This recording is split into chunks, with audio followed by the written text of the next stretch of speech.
I got in right at the cusp of, when 415 was being annexed by Columbia Records. So I had the benefit of, being a corporate rocker without selling my soul to the devil. Anyway, so Courtney was living at that house, and she came down and she was wearing nothing but a black negligee.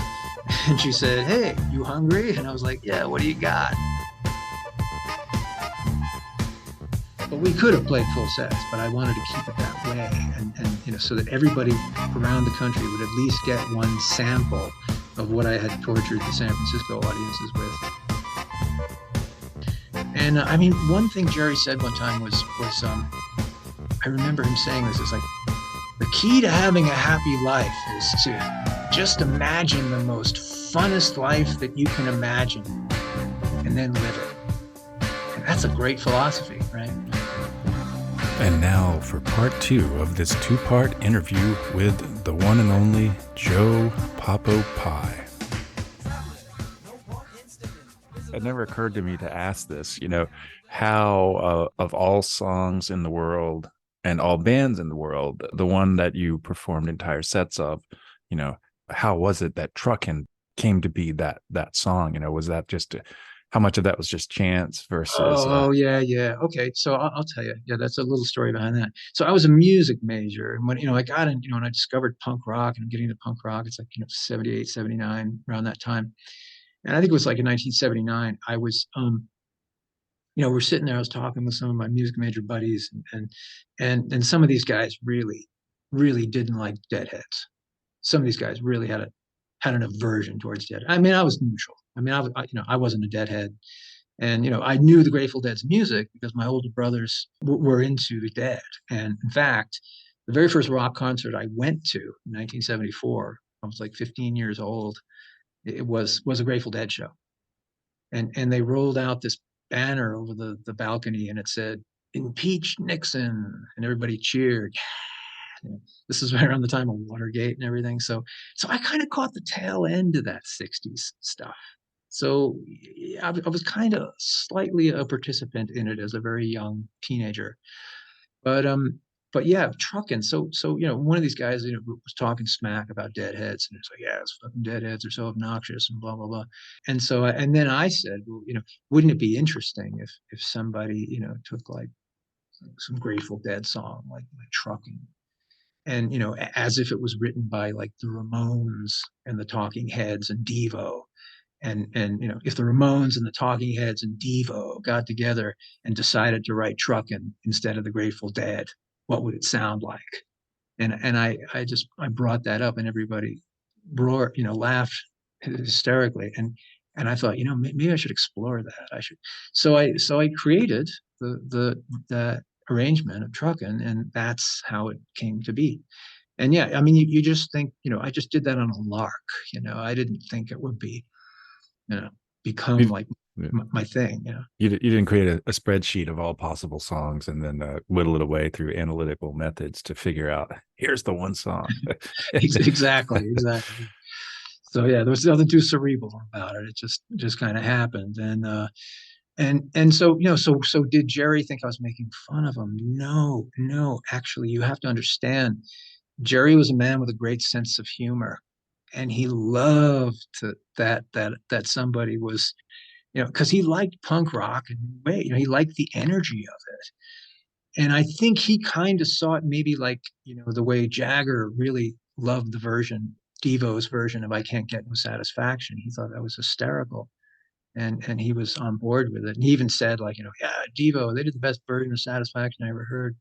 So I think Jerry was kind of the same way with this thing. It was like, wow, it was like, this is like, I mean, Jerry, he drops acid, he's got an open mind.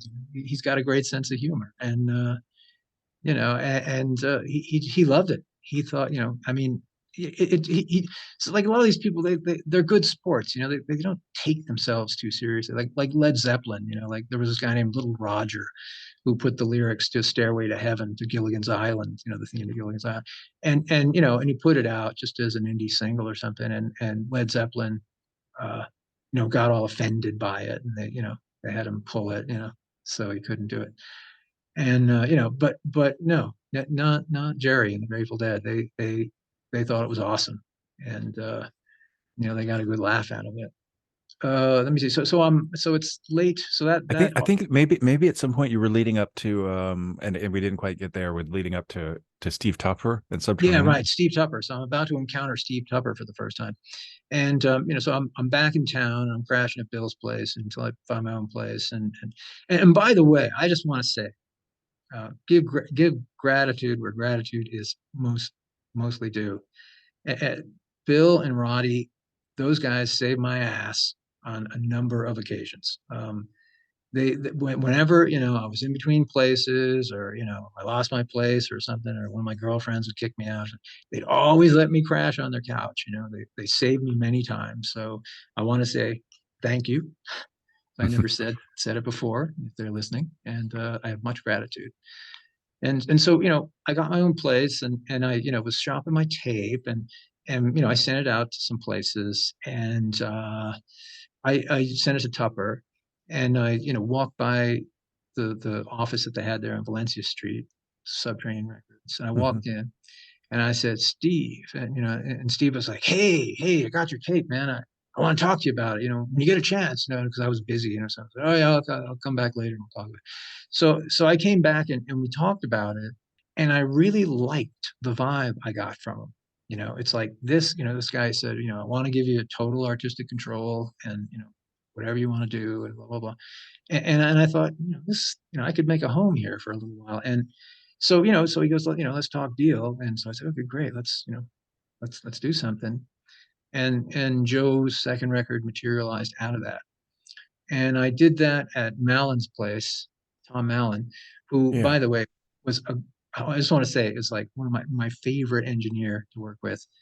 Tom was a great engineer, uh, great person, and I would say a great friend too. And he died about, I don't know, 8 years 10, ago. 10 years ago. Yeah, I never got to never talk to him, but I was just thinking it's kind of an interesting, sequence where you went from the Automat and I think that's a 24 track studio Yeah, to it's Malin. it's big glitzy. Yeah, yeah, to Malin and Subterranean, but probably if not better, at least a good fit for what you were doing. Oh yeah, no question, no argument there. While you touched on something kind of interesting, it's like when I did that deal with the 415 Columbia, it was like I had the benefits, like so I'm kind of a hybrid, really, because I started out kind of in that corporate scene, and had the benefit of that. And and so when I made the shift to indie, it was like I hit the ground running. I was already sort of plugged in, and so I could kind of go off that thrust, and be a little more out there with what I wanted to do, which is of course what I love to do, is be a little more out there. I like to push the envelope, and yeah, going from the big glitzy to the studio to a more modest studio, which only had 16 tracks. And but I mean, the amount of tracks really doesn't matter. It's really, the board, the electronics in the board, and the quality of the engineer. I'd rather have a less than state of the art board, or a less than fancy mixing board, and a good engineer, than have a great mixing board and a shitty engineer. But anyway, yeah, so Tom is an awesome guy, and we met him, and I didn't know him before that. And Steve kind of sent me over there, and because Steve's paying the bills, so he's telling me where to go. And I met Tom, and we hit it off really well. And Tom really got the Popo pies. And that's the thing, and I'll say about both David Kahn and Tom Allen, they both really got the Popo pies, and they did their best as engineers to cultivate, what I was, the vibe I was trying to cultivate in the projects. So, but anyway, so Tom, and yeah, we set up there, we did that, and Bill, and Puffy were playing in the band, and Bowen. I think even Bowen was playing with. He played with Faith No More for a Yeah, bit. yeah, he was definitely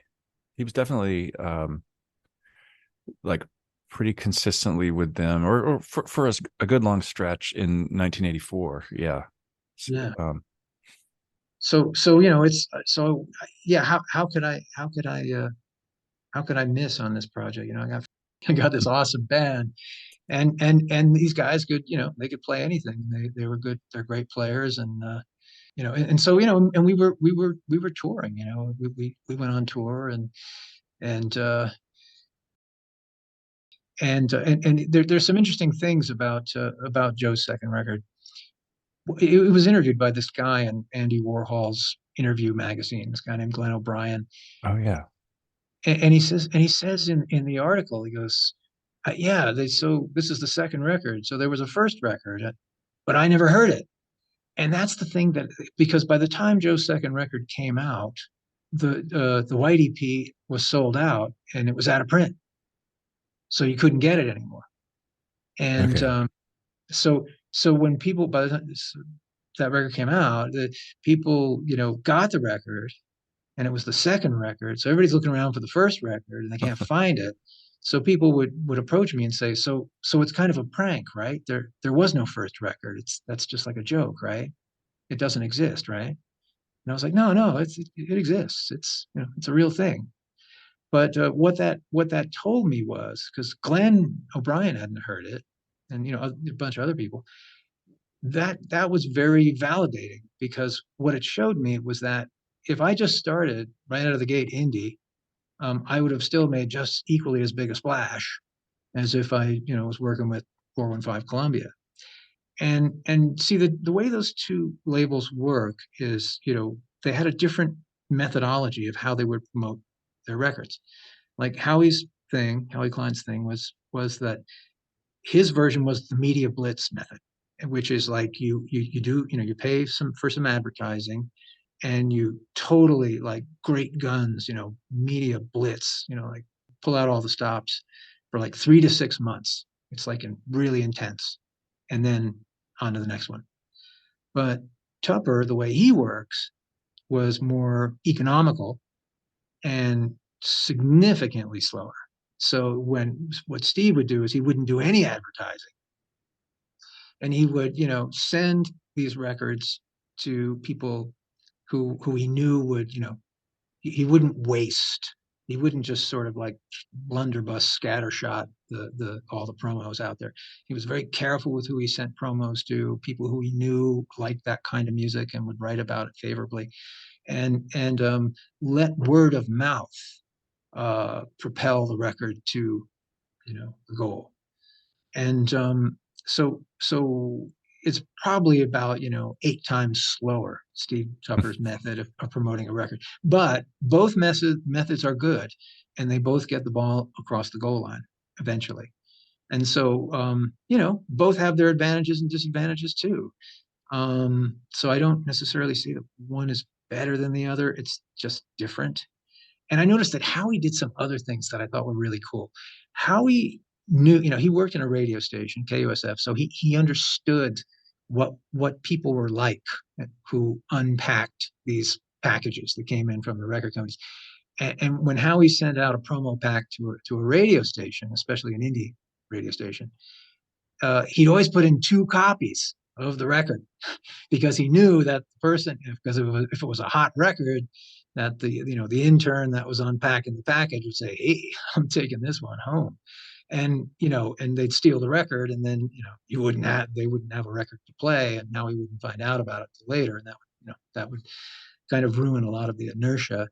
Whereas Steve he'd only send one version, and usually these records would come out in there'd be like a campaign, so there'd be like 3 or 4 releases in one package at a time, because it's more cost effective that way. And so Joe's second record came out with Flippers, Gone Fishing, and what else? I think Code of Honor, maybe their thing, and um, one other thing, I think, I'm not sure. That would be late '84 then. But I thought just because I thought it was a little ahead of Gone Fishing. This has been very hard to find, but I thought Gone Fishing was late '84, and maybe Joe's second record was mid '84. But No, Joe's second record, it was recorded in mid 84, in March of 1984, I believe. Okay, And because y'all did the tour over that summer. yeah, well, that March of, yeah. Well, here's the thing. Before that record came out, I mean, the Faith No More guys were playing in the Pop Up Pies from late 83 all through 84, up until the beginning of 85. And then Yeah, they, decided, we're going to be, full-time Faith No More, and we're not going to have time to work with you anymore. So they went off and, started their own thing in earnest. And, and that's when they came up with We Care a Lot and all that stuff. And, their first one was in indie, I think, More Damn Records. That yep, was Care a Lot. And but anyway, so yeah, before the record came out, they were playing in the Papa Pies. So we were working, we were doing stuff, and so anyway, so Joe's second record, and we did this barnstorming tour through the South, and we met a lot of cool people who I'm still friends with, and it was a lot of fun. how far did you I know you all played Texas because Bill remembered something about Texas, but I'm not sure how far. Yeah, Like I don't. we did Arizona. There was a couple of dates in Arizona. Yeah, you didn't make Uh, it into the Southeast. no, and I'll That's tell you why. Because it's far. there's nothing in the Southeast. Well, There was I nothing. mean, the route that you would have potentially taken if you did do that, it would involve going through Texas and then into Louisiana, and then probably from New Orleans up to either somewhere in the Florida Panhandle, probably not, or Atlanta. But these bands, and then Atlanta and then DC, but that's a lot of driving. And Raleigh, where I'm from, or those places, we're generally not on the itineraries. If I look at itineraries, but that's a lot of driving, and Yeah. a big picture point about the whole West Coast thing. You got to go a long way. I've never really, I've certainly never experienced that as a touring musician, but just to get from California to the next place that you're going to play you're already doing way more driving than you'd have to do on the East Coast to put together a little Oh tour. yeah. And then, Right. and in that sense, the Papa Pies, even that first tour was fairly, along with Flipper, there really weren't a lot of bands that were making it, that were touring on the East Coast from any kind of underground. I mean, obviously the Dead Kennedys, but from any sort of underground sort of scene, it was not easy to do that. Yeah. Well, Just you're touching on a yeah, very good point there. The East Coast, yeah, it's very compact, and around that time, there weren't that many cities that you could play in. There weren't that many. Remember, this is the 1980s, which is very different than the 1990s. By the 1990s, people had kind of woken up, and indie was a thing, and it was, indie was almost mainstream in the 90s. People, there was a lot of cities, a lot more cities to play, and even in those cities, there was more than one venue. Whereas in some places, there'd just be like one venue, one place to play where everybody played. Like in DC, there was just only one club, the 930 Club. But you know, in order to understand rock and roll in the 1980s, in order to understand the rise of indie in the 80s, the beginning of indie in the 80s, was because you have to understand. I mean, you really have to go all the way back to the end of World War II and where the story begins. The story of rock and roll does begin at the end of World War II. And the reason why, in other words, when you're telling the story of rock and roll, you got rock and roll is reactive. So it reacts to something that was just very much that way. It kind of pushes off, uh, it stands on the shoulders of what has come before and reacts to what has come before. I'll come back to that in a minute. But yeah, there wasn't that many places to play in the 1980s. And what bands would do is the only place that was hip enough to handle independent bands or bands kind of like that, newer bands who were playing, punk or new wave or post punk or whatever you want to call it. You'd play between Washington, D.C. and Boston. And that was it. There was nothing south of that. I never heard anybody playing Atlanta. I never heard anybody playing Miami or Jacksonville or, you know, Montgomery, Alabama. People went as far as about Baton Rouge, Louisiana, because it's a college town, and you know, people like to party there. And you're talking about from the West. Yeah, from the Where West. you're, yeah. If you were coming from the West, yeah, you know, you do Texas and you do Baton Rouge. We were going to play Baton Rouge, but they canceled at the last minute. And but we saturated Texas pretty good, playing some cities twice, as I recall. And then we had a gig fall through in El Paso, so we did a gig in somebody's garage instead, and we just passed the hat. And that's actually a very difficult way to perform because you know there's you know small amount of people, and I don't know about anybody else, but for me it's harder to perform in front of a small group of people than it is a very large group of people. Like the larger the group, the easier it is, I think. But you know, so when you're playing for you know a very small group of like a dozen people or something, it's like you have to relate. You know, you cannot you know kind of look over their heads or something. You know, you've got to Right. have a kind of intimacy with the people, and that's you know that takes a little more chutzpah. But anyway, so that was El Paso. No, we played in Tucson and we played in Phoenix. And what was really wild about the Phoenix gig, we played this place called Vivian's. And what was it was a former Catholic church, okay? And the bands played on the altar, and they had the little balustrade and everything, and there was you know they took out all the pews, and you know people just slam dance, and they got in this wheel, and they, you know all the punks would kind of get in this wheel and slam, and it was pretty you know friendly and everything. But for me, you know the irony was not lost on me. I'm playing a Catholic church and I'm singing the Catholics are attacking, you know, almost as if it's like, you know, yeah, we won. And now we're desecrating their grave here. You know, let me see. You know, and then we played LA. We always played LA a lot. You know, some places there. I forget where we played. Oh, we played this. We played a really cool place in the summer of 1984, Occidental College. We played a college gig, and that was really fun. They gave us our own little cottage to stay in. You know, played for all our plane flights, and they took good care of us. I mean, you know, they were really nice, and there was a lot of great food and alcohol there and stuff. And they were really nice people, and I met some really cool people there. That was the first time I met Chuck Mosley, and Chuck was, you know, he was slightly lit and you know, zooming around on a skateboard, and he was playing me this tape of his band, Haircuts That Kill or Hmm. something, Yeah. and and one of the songs on it ends with this line because drugs is the happening thing. And I thought it was so funny just to hear Chuck say that. It was fucking hilarious. I mean, Chuck always broke me up. He was very funny man. Um, yeah, may he rest in peace. God bless him.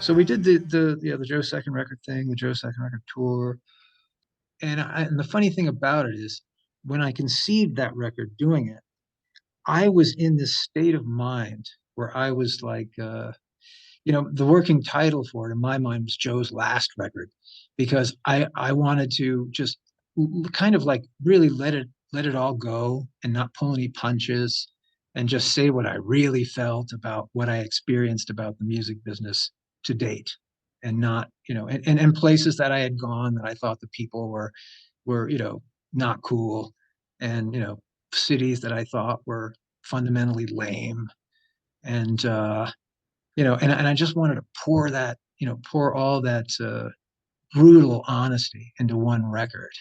And you know and I just thought, you know what, after I release this one I'm going to piss off so many people that that's going to be it, it's going to be over, and if so I didn't give a fuck. And so when I put that out, much to my surprise, it was kind of like everybody that heard it that I was talking about thought I was talking about some other aspect of the scene. You know, it's like, it's funny how when you don't mention names, everybody reads into it what they want to read into it. And they thought I was talking about somebody else, but maybe I was talking about them. Maybe I was, maybe I wasn't. I don't know. But everybody took it that way, and everybody was like, "Yeah," And so that record went into multiple pressings, and Tupper was so pleased with it. He was so thrilled with it that he said, "Yeah, we got to do another record." So, Joe's third record, if you will allow me to, and I'll try to be as diplomatic as I can. That record, I have some issues with that record, as people may or may not know. But anyway, so where I got the crew for that record, Mikey, kind of, he doesn't appear a lot in your book, but he was, very, very present all through the Popo thing, and various things kind of knocked him out of the picture. Apparently, like he had some accident before Joe's second record. He was gonna play on that, but he had some accident. He broke his hand or something. He broke his wrist or something, and so he couldn't play for a while. And but he was on the White EP tour. He was on that first tour, and Yeah. he was on the Joe's second record tour. His hand had healed up, and Bowen wasn't on the road with us. He had left the band at that point, and Bowen couldn't. He filled in for Bowen because Bowen couldn't because Bowen he got sick. He got ill. Right. He couldn't do the first tour. So and Mike of course did all the third record tour stuff, and he was the bass player on that record. And but anyway, so let me see, how did I get these guys?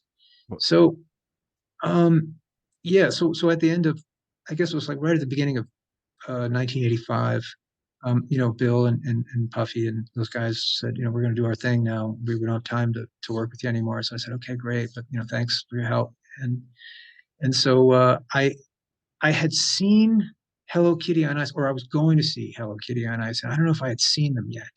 I think I had seen them I think you already. would have seen him because I think they kind of Yeah, they that were. was right around the time. Yeah, that was right around the time they broke up. It broke up, right around that time. So I'm not quite. So I'm a little bit maybe off in the time here, but I remember what happened. Greg Turkington was as our favorite Neil Hamburger guy, was was working as an intern at Subterranean Records, and that was when I met Greg in, like, I think it was '83. I think he was like 15 years old or something. And when I came by Subterranean to talk to Steve for that first time, and I thought he was a cool kid. He was very mature for his age, and this was the thing. So I got to know Greg, because he was always down at Subterranean. And although he was a younger kid, he was like 9 years younger than me or something. He was very, very precocious and very, very bright for his age, very, very worldly wise, and I could definitely relate to him. And he said, "Oh yeah, Joe, you got to come see our band, Hello Kitty on Ice. It's really good. You got to come see it." So I said, "Oh, okay, okay." So because I'll put you on the list, okay. So I went down and I caught their act. I didn't expect much. I really didn't. And I saw Greg as like a 16-year-old kid doing his shtick in front of like 20 something kids, and he was breaking them up. He was making them laugh so hard, and it was so awesome. Hello Kitty on Ice, and Kirk was there. Kirk was almost like Greg's straight man, because Kirk was so serious, and he was so into his guitar setup and gizmo, and he never looked up, and he was just playing like the Dickens. And so Mikey and I went to see when Puffy and Bill were kind of giving me notice. We went to see, I think, one of the last. Maybe we had seen them already. I'm not sure. But I remember Mikey and I went to see Hello Kitty on Ice at one of their shows. And, we were checking out Kirk. And and we both looked at each other and said, yeah, this guy, he'd be good. Let's get him. Let's get him in the band. And then he can go back to playing bass, and we can move forward from there.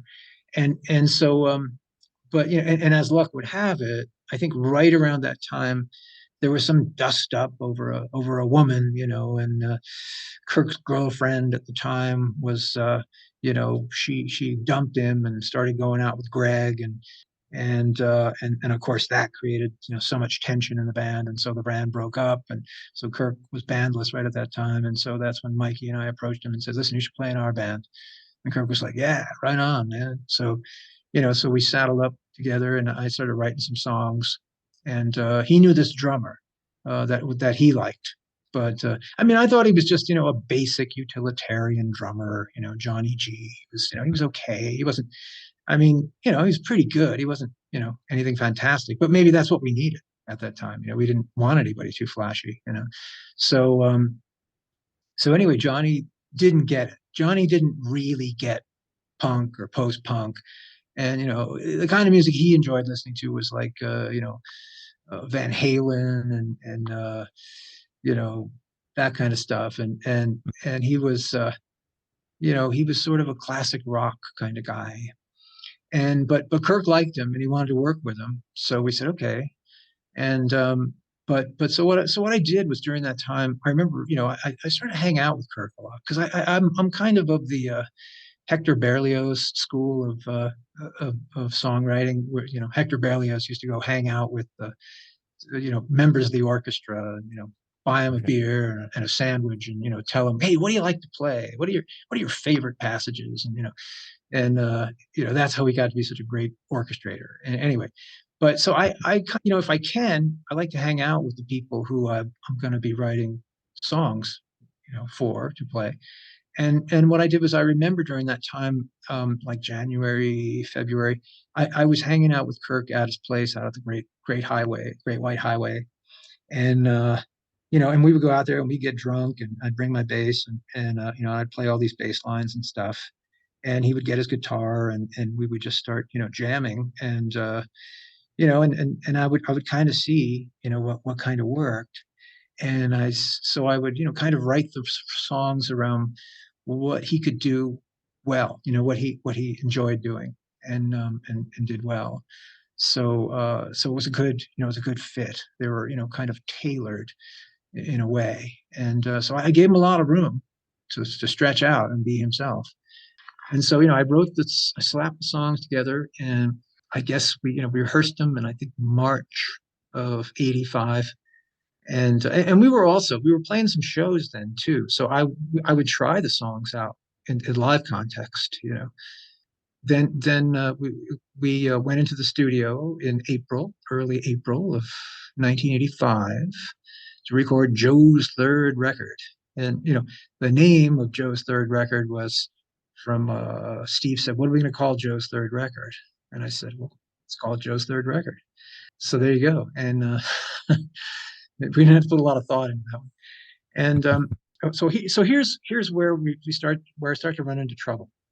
Now, the second record had done so well. Steve gave me this, big ass budget to record this record. Probably the biggest budget. Well, probably the biggest budget he ever outlaid. But it was, tens of thousands of dollars, and which is a lot of money for an indie label. It's a lot of money in 1985 dollars, and it's a lot of money for an indie label of Steve's size. So it was, he had a great deal of faith in what he was doing here, and he said, I want you to work. I want to send you to Hyde Street this time, and not Mallin's, because they got 24 tracks, and it's a bigger studio, and we'll get a bigger sound, and all this good stuff, and the house engineer who's there, and what happens is during the I think it was, I don't even know if I was in the studio when it happened, but the engineer accidentally erased most of the drum tracks on the one of the songs, Sugar Magnolia. And I thought to myself, Jesus Christ, that's not even a rookie mistake. That's just like fundamental incompetence. And I was fucking pissed. And I was like, here's my blood and sweat and tears pouring into this thing. And this goofball erases, the drum tracks when he's rewinding the tape. And so, and it gets worse. So while we weren't around, he got this like cheap microphone with a flat surface head, and he tried to, with his thumb, play the song, and then tap on the top of this microphone to kind of get a drum sound, you know, and and so when Mike and I showed up the next time to continue mixing, he said, "Yeah, well, yeah, I accidentally erased the drum tracks, and blah, blah, blah. But hey, I fixed it because I took this microphone and tapped on the top of the microphone to kind of do the drum, get a drum sound to fill in the drums that I erased. And Mike and I both turned to each other and we gave each other this look like, is this guy out of his fucking mind? I mean, like, who the fuck does that? You know what I mean? And it sounded terrible. It sounded horrible. And so I said, so he was rewinding the tape after that. And I heard the tape going backwards. And I said, and I joked to myself, hey, it actually sounds a lot better going backwards than it does forwards. I'm like, I know. We'll put it on the record backwards. So that's why that is the way it is. Okay. Now there's another song that's going backwards. And the reason why that one is going backwards too is because the wrong take of In Frisco got saved, and it's the one where Johnny is playing on 2 and 4 instead of just 2 and 4. And believe me, it makes it sound more like a classic rock song than a punk rock song. And when I heard that, I was, oh shit, somebody saved the wrong fucking take on this thing. And I wasn't going to put it out like that because that would represent the definitive of that song in people's minds, and I didn't want it going out that way. So I said, well, listen, man, I'm going to do this some other way in the future and do it right when the drums are on 2 and 4 instead of 2 and 4. So I said, well, fuck it, I already got one song going backwards, I don't have two. And I listened to that one going backwards, and it did sound better going backwards than forwards as well. So then Kirk was there, and I was like, hey, why don't we put the whole record backwards? And he goes, I'll kick your fucking ass. Do that. So, and he wasn't being serious, of course, but I mean, and I was just joking, really. I mean, it was just a joke. I thought the rest of it sounded pretty good. The rest of it did sound good going forward.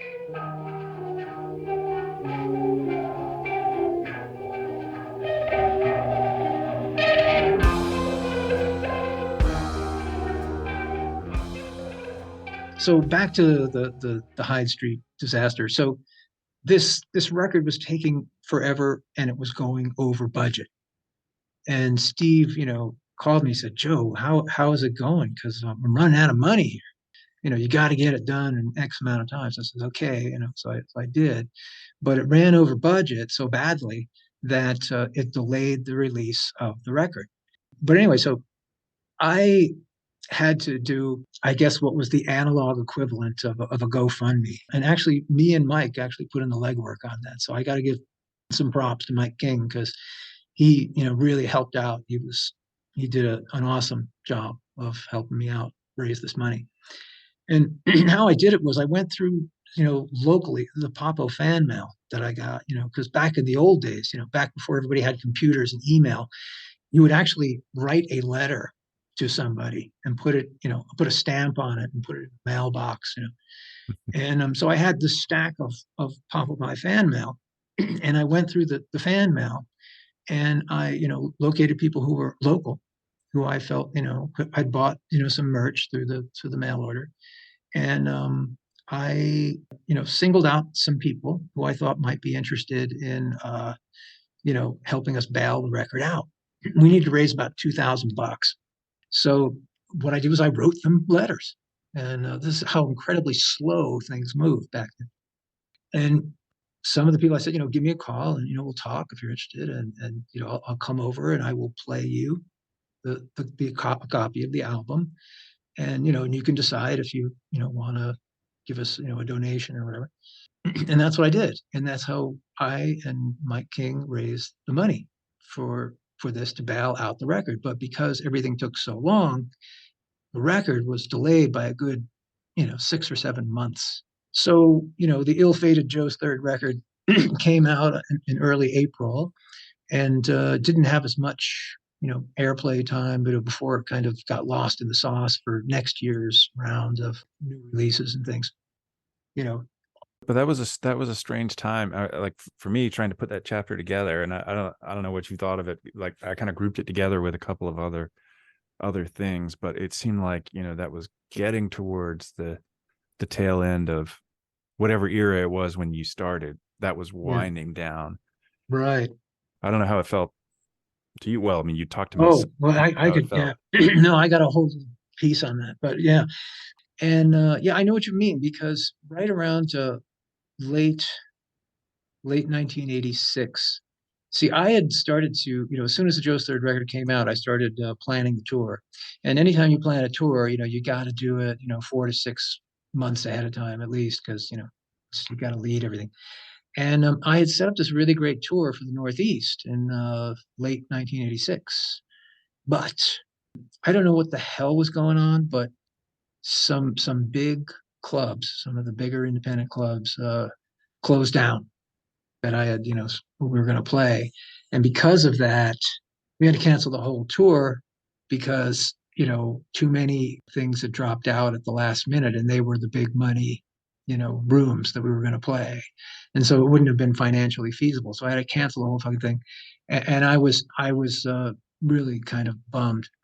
I took a year off in that time. And then this place called the Music Works opened up in late 1987, and they said, Joe, you haven't played in a while. Let's do a show. The booking guy, Michael, this guy's name was, and it was this kind of a big independent venue, and we packed the place, and we made really good money, and I was like, wow, this is the way it should be. It's like this booking agent guy he's not like other booking agents I've worked with. I mean, he's really honest, and he's really, he pays you what you make and everything.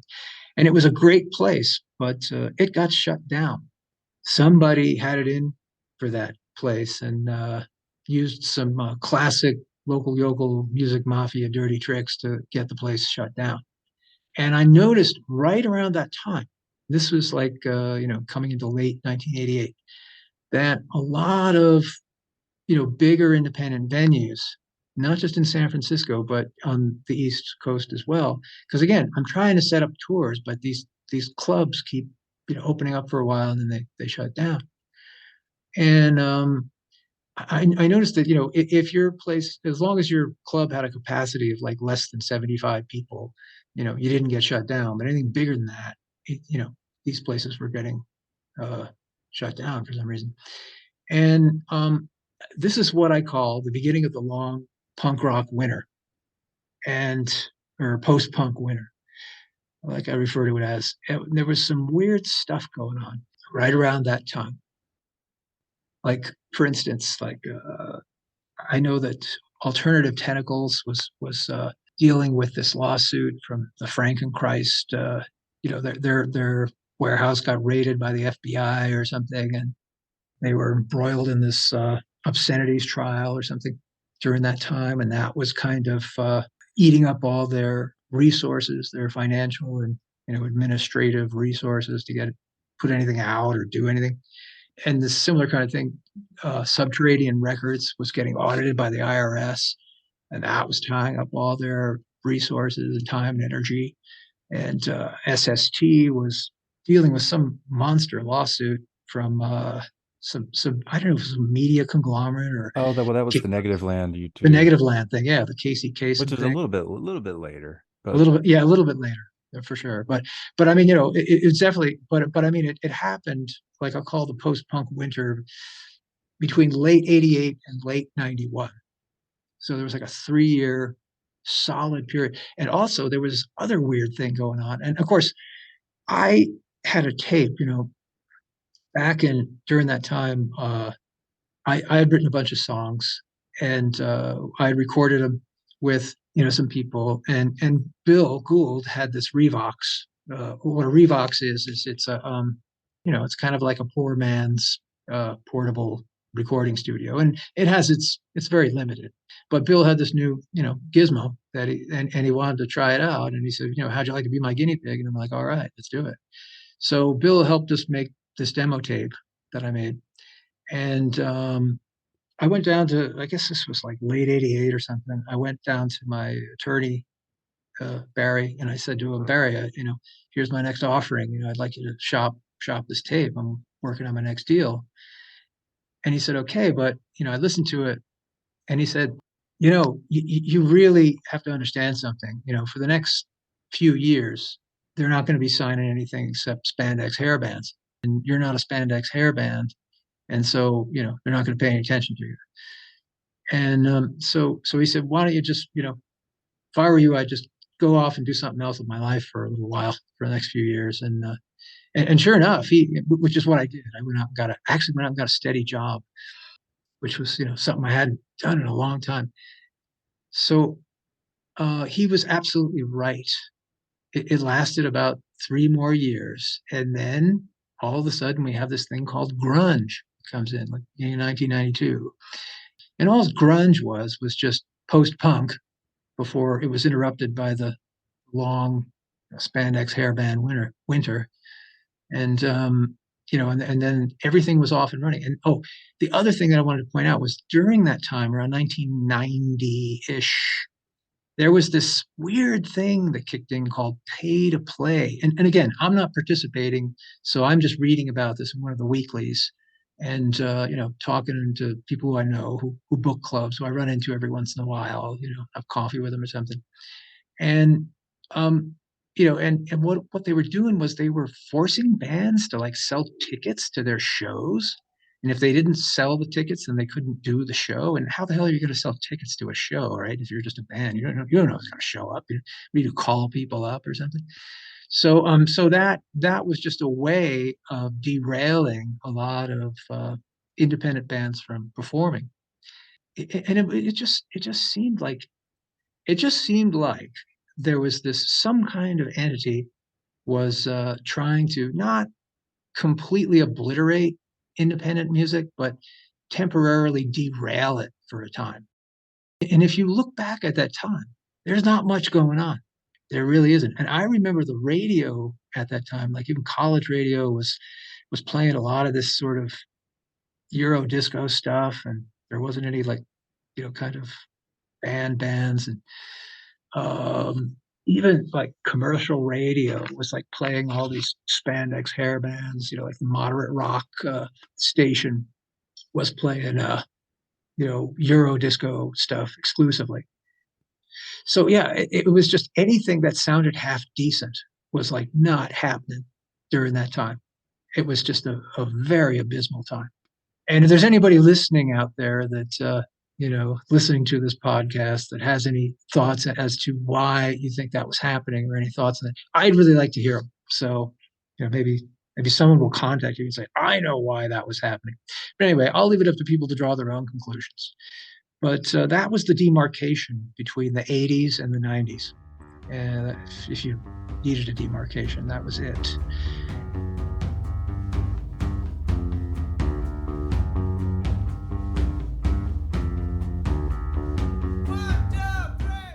Right now is a good time to circle back and get into a couple of things. What I said earlier about, if you really want to understand rock and roll of the 80s and 90s, if you really want to understand the rise of independent uh, record companies and, the independent music scene altogether, you really have to understand what came before the 80s and what came before that, even. And I'm going to try to give you a whirlwind tour with this without taking the long way around. But, you have to go back to the end of World War II. And all these GIs came home and all these babies were born. As you know, it was called the baby boom.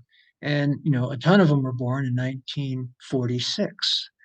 And what happens is, rock and roll, I again, people, might have their own idea on it, and if they do, it's fine. Everybody's entitled to their opinion, and I respect everybody's opinion.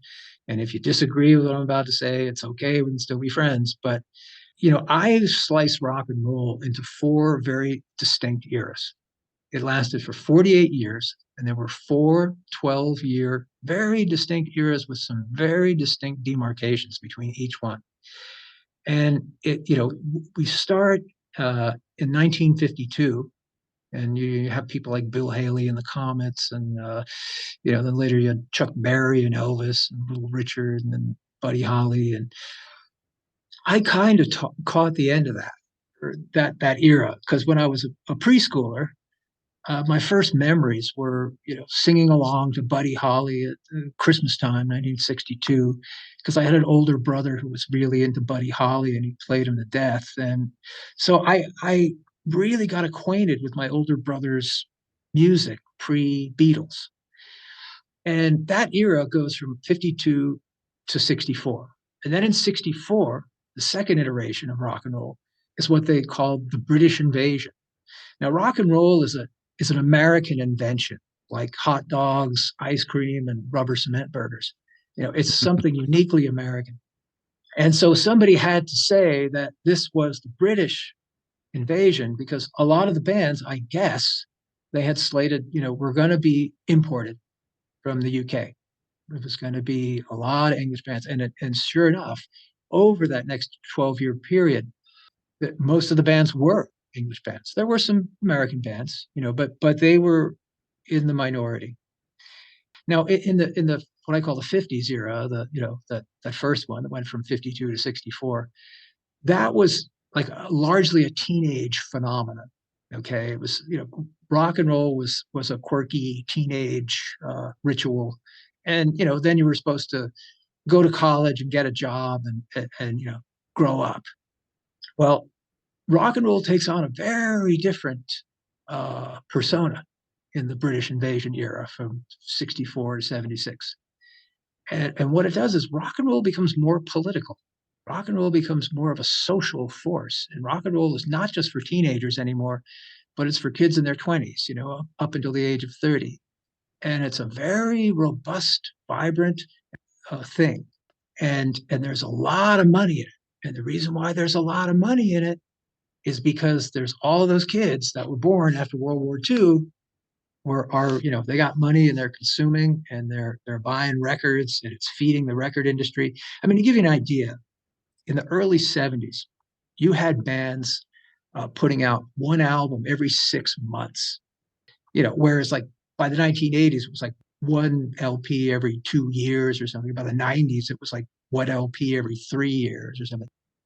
So there was a lot of money and they could afford to have dud bands and still keep cooking right along and make tons of money. Well, what's going on there is a lot of people are starting to go to concerts as well. And the concerts are not just like some hall somewhere that has, a few hundred people in it or 500 people. They're starting to play in sports arenas, Madison Square Garden, Philadelphia Spectrum, places where basketball teams and hockey teams do their thing. And, and the seating capacity is huge. It's, thousands of people, like over 10,000 people. And you got bands packing in those kinds of crowds. So they're making real good money, especially all through the 70s. But there's a slight problem here.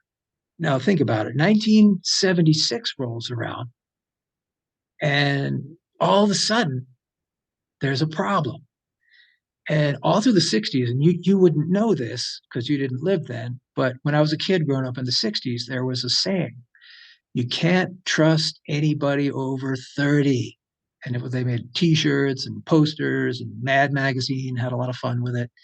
And it was just a very counterculture, youth hippie kind of thing. You can't trust anybody over 30. And that was the generation gap and the war between the generations and stuff. Well, think about it. What happens in 1976 to all of those people who were born in 1946? They turned 30, right? Yeah. So all of a sudden, attendance at concerts starts to drop off immensely, and they're not selling as many records as they used to.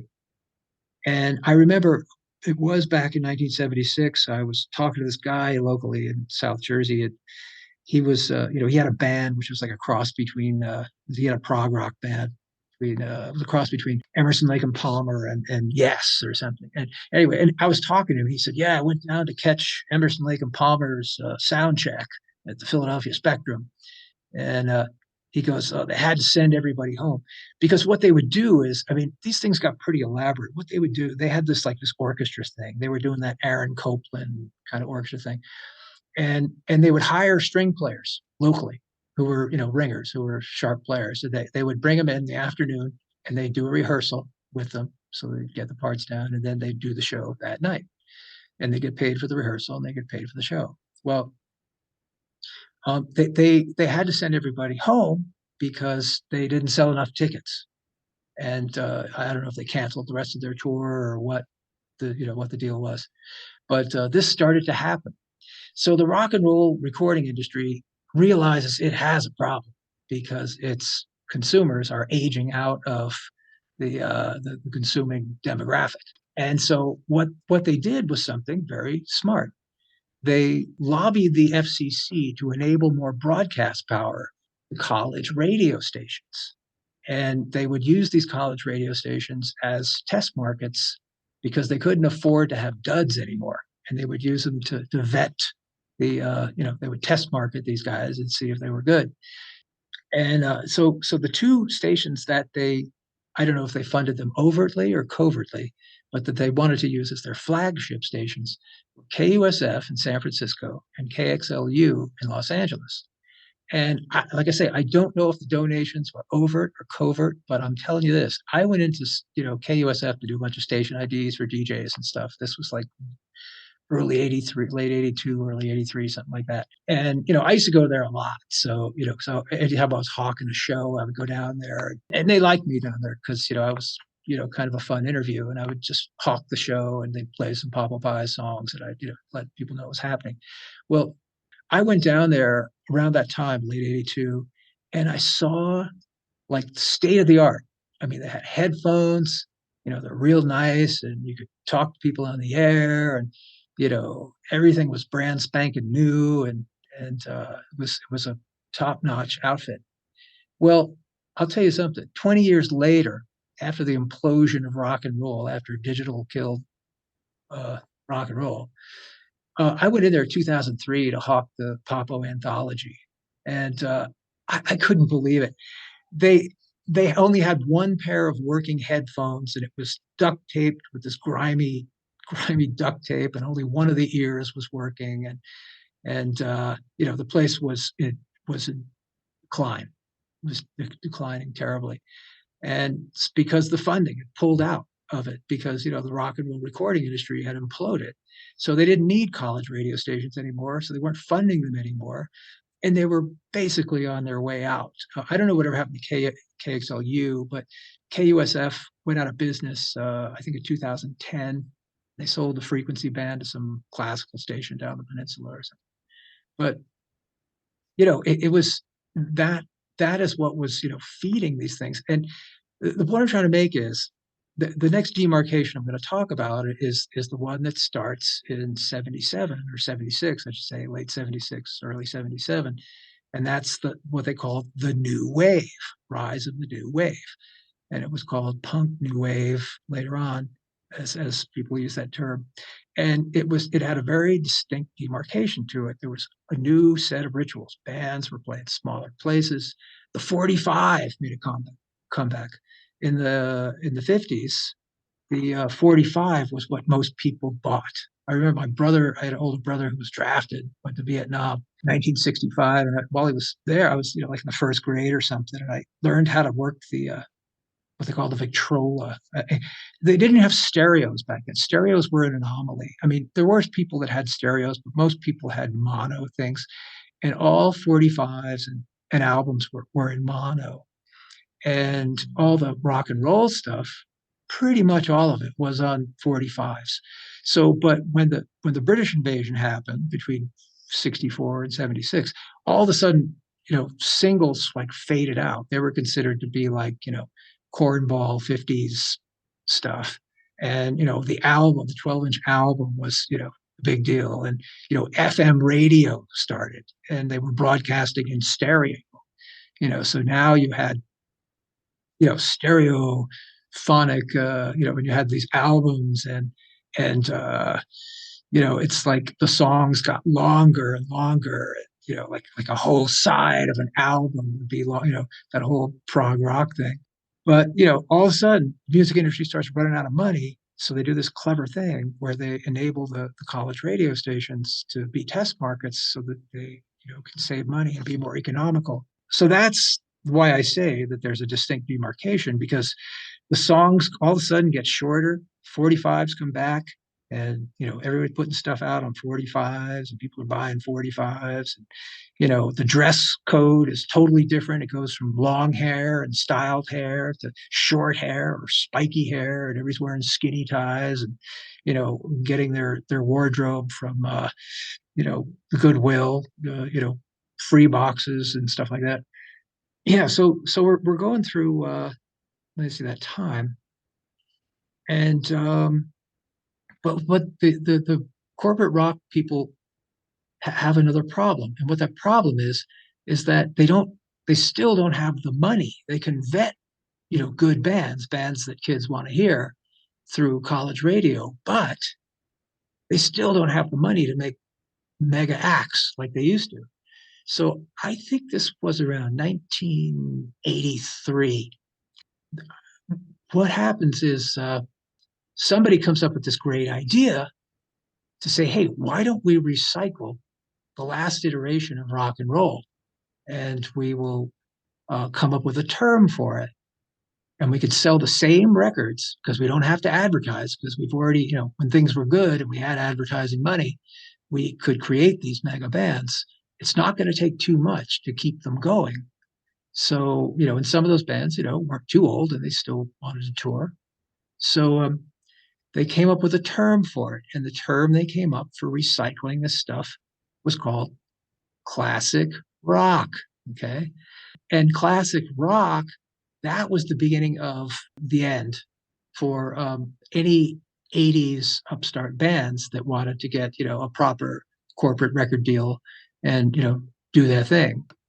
So this is what enabled a very robust underground, because what happens in the 1980s is they realize if they want profits to keep coming in, that they're going to have to do this classic rock thing, and it's easy and it's profitable, so they're going to stick with it. And all the commercial radio stations are just going to keep playing the same thing. And it's funny how they're still playing the same thing today. You drive down the street and listen to the commercial rock radio station, and the music is not even from this decade. It's not even from this century. It's from another century, and they're still playing.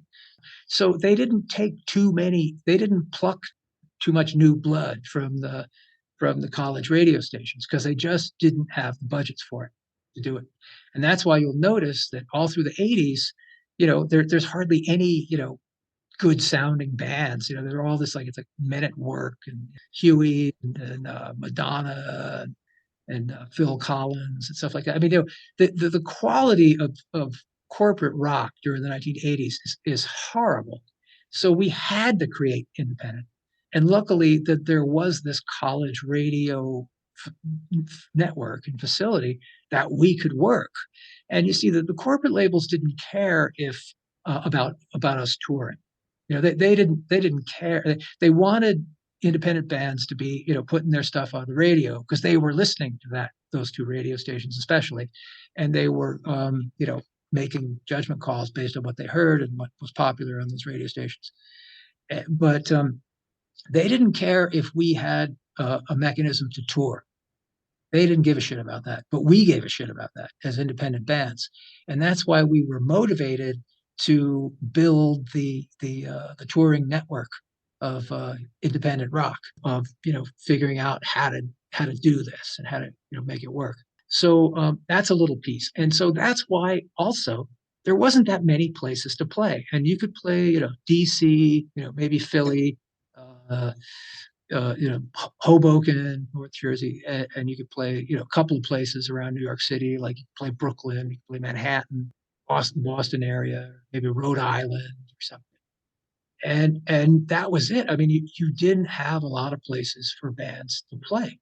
And in the West Coast, West Coast was kind of good, because it's all right in a line. It's a lot of driving for sure, and it's not as convenient, because the distance between Washington D.C. and Boston is not nearly as far as San Diego to Vancouver, right? So And then there's this, patch in the West, you could do Phoenix and Tucson, you could do El Paso and Austin and maybe San Antonio, Houston and Dallas, and maybe go as far as Baton Rouge coming from the west side. And then it's, but the East Coast is just this little strip between DC and Boston. And there's nothing in the Southeast. There was no clubs in Miami or any of that. And then there was something around the Chicago, around the Great Lakes area. There was kind of a loop there if you wanted to do that. But other than that, it was, it was really hard to find a place to play because what people don't understand is, I don't know if you ever saw that movie, Decline of Western Civilization, the first one, where Yeah. there's a scene in this movie where the guy goes, "Hey, I have good news for the world. This movie was made in 1980, okay? And most of the bands are talking about were flourishing around LA in the late 70s. And he goes, I have good news for the world. There is no such thing as new wave. New wave is what you said you were into when you were really into punk, but you didn't want to tell your friends that at the party because then they'd kick you out of the party and stop giving you cocaine."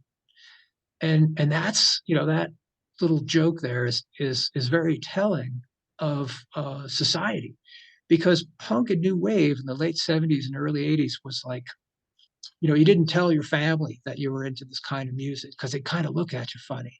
And a lot of your friends were still into, prog rock and corporate rock, and they didn't get it either. So it was kind of good in a way because it was like this community of people, who got it. You got it. But everybody, a lot of people were, very, very cagey about letting people know that they liked this music. It was kind of shameful in a way for some reason. So because of that, it wasn't popular. And because it wasn't popular, there wasn't a lot of clubs to play in. So yeah, it was rough going in the 80s, really rough.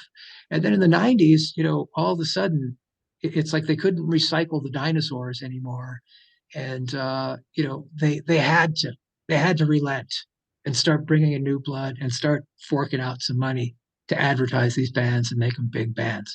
And that was what they called grunge. Somebody came up with it. It was really just a continuation of what we started in the 80s, the post-punk thing. And so, yeah, you got that grunge thing. And the funny thing about the 90s was that, and I'm not taking anything away from these bands. Um, and I want to say, and I'll come back to it in a minute, but, in the 90s, a lot of those bands, because those bands were in the 90s were honest about telling who their influences were in the 1980s. And they didn't make any secret of it. But because, the corporate rock people didn't have any, they don't own any of the publishing of any of the independent artists, and they're not on their roster. They don't give a fuck about the independent artists. So they really didn't go into it too much. But, if you listen closely, all you had your grunge thing, and then you had your neo hardcore punk thing, uh, and then you had just other sorts of art bands in the 90s, and all these guys would say, yeah, we listened to all these indie bands in the 80s, and that's where we kind of got our beginning ideas from. And the thing that makes your book interesting is because you zero in, at least in the 1980s, you zero in on that time in history that's like this black box. And that's why people are interested in it now, I think, because there's all these references in the 90s that the 90s bands said, but there are these threads that lead back to this black box. And people are curious because it's like, well, hold on, what do these bands sound like? What of these bands? Like, is there any place that we can learn more about them? Because, MTV and VH1 sure as hell aren't going to be mentioning them or anything. So you're not going to see them on, cable TV or, YouTube or something. And Well, everything's on YouTube, but yeah, I know what you everything's, mean. yeah, right. Yeah, I should If say. you go, if you go, I correct myself. Yes, you're yeah, right. Everything is on YouTube. But what I meant by that was it's you're not going to not be gonna you're featured. not gonna Yeah. see any of the corporate rock, what's left of the corporate rock entity, talking about those bands. Rock and roll is a thing that needs to die. Practice room LA, here in Manchester, USA. like I always think back to that Secret Chief song, rock and roll is the thing that needs to die. Yeah. What I think they're talking about in that song is not rock and roll music, but the rock and roll music industry is the thing that needs to die. And I can see that sentiment, because the business of rock and roll had become so rotten by that time. It had morphed into this weird animal that was something very different than it originally started out from. And that's a whole other discussion in and of itself. But so yeah, I would say the fourth and final iteration of rock and roll starts in 1988, which is when like I say, when I happened on this idea, and I would call that the recycled iteration, because everything in the fourth iteration of rock and roll was kind of a recycling of the previous three eras, but all mixed together and happening simultaneously, and maybe a couple of things that were new. You would see people dressing like the 50s, or dressing like hippies, or dressing like punks, or any whereas before there was kind of very distinct uniform changes. The hippies had a very distinct uniform change than the 50s crowd, and the punk rockers, they had a very distinct uniform change from the hippies. And but in this final iteration, all of a sudden you would find people dressing in a mix of those styles on the same person, and the music was a mix of all styles, not just on the same album, but sometimes like Mr. Bungle in the same song. Yeah. and which is awesome. But so there was some new stuff, new ground being broken in that era for sure. But there was a lot of recycling going on. We don't want your apathy. No fucking government gets down on me. Can you spare any change? Can you spare any change? Anti-Reagan and stuff, babe. Yeah. One other thing I just want to say. Oh, what I never talked about was 1993 recording with Trey Spruance and Danny Heifetz and Adam Ellis doing the when we did the In Frisco single that Greg put out on his label, the Amarillo Records. Yeah. That was a really great session. We did 5 songs in that session. Trey, I'll never remember the recording session. Trey, before we went into record this one take, he goes, "All right, you guys, this next take, let's be triply sarcastic." I was like, I knew what he meant by that. I didn't have to ask him. I mean, triply sarcastic is like, let me give you an example. It's like when a politician thinks he's clever by pretending to act stupid, but hold it, he really is stupid. It's like that kind of thing, and that kind of set the tone for the whole session. And I think we captured triply sarcastic on those recordings. The two came out on the Frisco single, in Frisco, and what was the other thing? Squarehead. Right. Yeah. In Frisco and Squarehead, and then the other 3 tunes ended up on the Popo Pies anthology. The only Popo Pies tangible product that you can buy in CD form now is this Popo Pies White EP Deluxe reissue, and it came out it's put out by Liberation Hall Records, which is kind of like a spin-off of Rhino, and they're good guys so far. So far so good. We've the record came out I think last year. And it's the 6 original tracks and 7 bonus tracks. You can buy that through, I don't know, Walmart, Target. You can, Well, it's a big seller at Walmart. I think. yeah, I think I saw it at the checkout aisle, right next to the. it's in the impulse National... buy rack. Yeah, right. But yeah, you can definitely get that through mail order if they'll mail it to you. One of the things is previously unreleased. It's my 6-minute stream of consciousness rock opera, Lenny in Wonderland, and which there was a video of. I better put it up on YouTube. Me and Jake Jake was the engineer and we put that together. And so we made a little video of it and stuff, and it's kind of fun to watch. It's a video of the Tenderloin, and it's a 6-minute stream of consciousness rock opera about somebody who gets dosed with some LSD and his green tea, and he lives in the Tenderloin. So all the shots are my old neighborhood in the Tenderloin where I used to live. Where I lived for 20 years. 20 years, or I had 18 years of rent control in this one place. So yeah, I was doing good. I could save some money, and finally move the fuck out of that place and get to I love living in Reno. It's great. I'm having a ball here, and it's really quiet. It's really it's really mellow, and got some nice scenery. I live in the foothills. And a lot of walking up and down the foothills, and it's really nice to look at.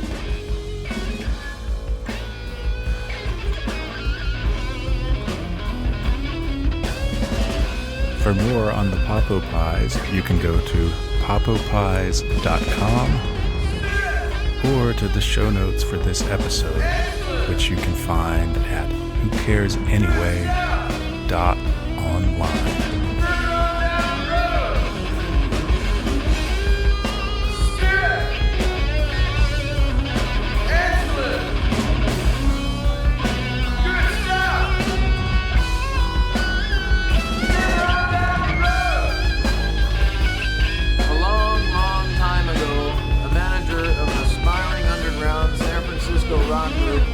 Moved to Reno and opened up a burrito stand.